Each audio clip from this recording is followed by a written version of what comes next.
Dear student, আজ আমরা আলোচনা করব যারা এবছর কলকাতা বিশ্ববিদ্যালয়ের অধীনে থার্ড সেমিস্টার পরীক্ষা দেবে, তোমাদের যে পেপারগুলো রয়েছে, রাষ্ট্রবিজ্ঞান অনার্সের যে পেপারগুলো রয়েছে, আমি CC4 পেপারের সাজেশন তোমাদের আগে দিয়ে দিয়েছি।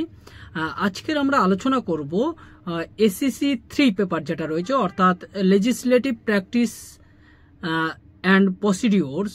এই পেপারটা তোমাদের যারা যারা পরীক্ষা দেবে বা অনার্স যারা রয়েছে প্রত্যেকের তো এই পেপারটা রয়েছে।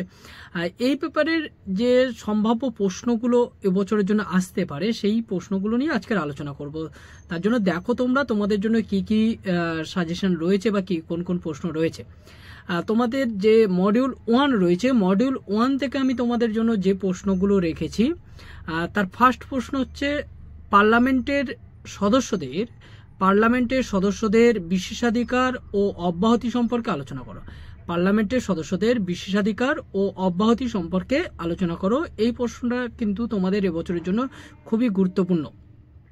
সেকেন্ড প্রশ্ন, রাজ্য আইনসভার বা রাজ্য বিধানসভার গঠন ও কার্যাবলী আলোচনা করো।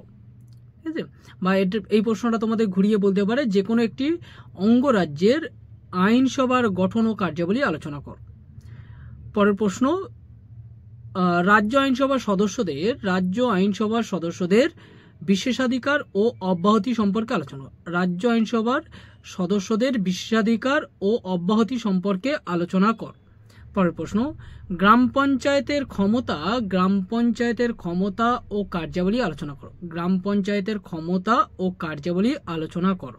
পরের প্রশ্ন, মিউনিসিপ্যাল কর্পোরেশনের গঠন, ক্ষমতা ও কার্যাবলী আলোচনা করো। মিউনিসিপ্যাল কর্পোরেশনের গঠন, ক্ষমতা ও কার্যাবলী আলোচনা করো। তবে এখানে বলে রাখি, তোমাদের এই গ্রাম পঞ্চায়েত বা মিউনিসিপ্যাল কর্পোরেশন, এইখানে তোমরা কিন্তু একটু 73তম সংবিধান সংশোধন এবং 74তম সংবিধান সংশোধন সম্পর্কে একটু জেনে রাখবে বা একটু দেখে রাখবে, কারণ ওই জায়গা থেকেও প্রশ্ন ঘুরিয়ে দিতে পারে। দেখো পরের প্রশ্ন যেটা তোমাদের রেখেছি, পঞ্চায়েত সমিতির গঠন ও কার্যাবলী আলোচনা করো। পঞ্চায়েত সমিতির গঠন ও কার্যাবলী আলোচনা করো।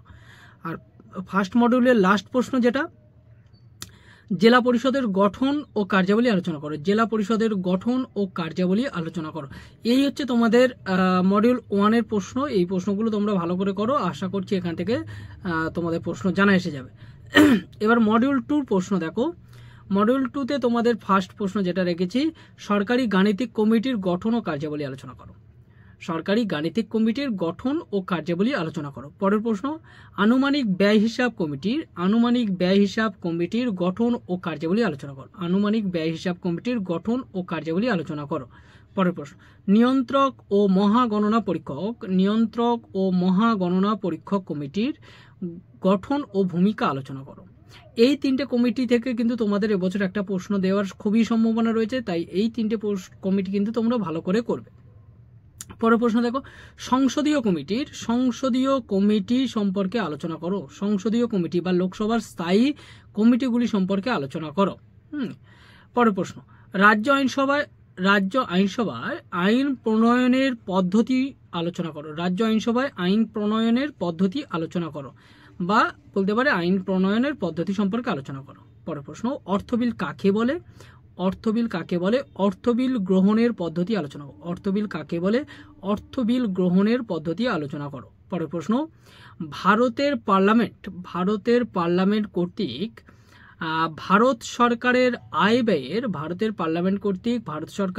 আয় ব্যয়ের নিয়ন্ত্রণ প্রক্রিয়াটি আলোচনা করো। এই প্রশ্নটা তোমাদের ঘুরিয়ে দিতে পারে, সরকারের অর্থ, নীতি ও আইন সংক্রান্ত পর্যালোচনার ক্ষেত্র আলোচনা করো, বা পর্যালোচনার ক্ষেত্রটি আলোচনা করো। এই হচ্ছে তোমাদের যেটা SCC3 পেপার রয়েছে, SCC3 পেপারের টোটাল প্রশ্ন।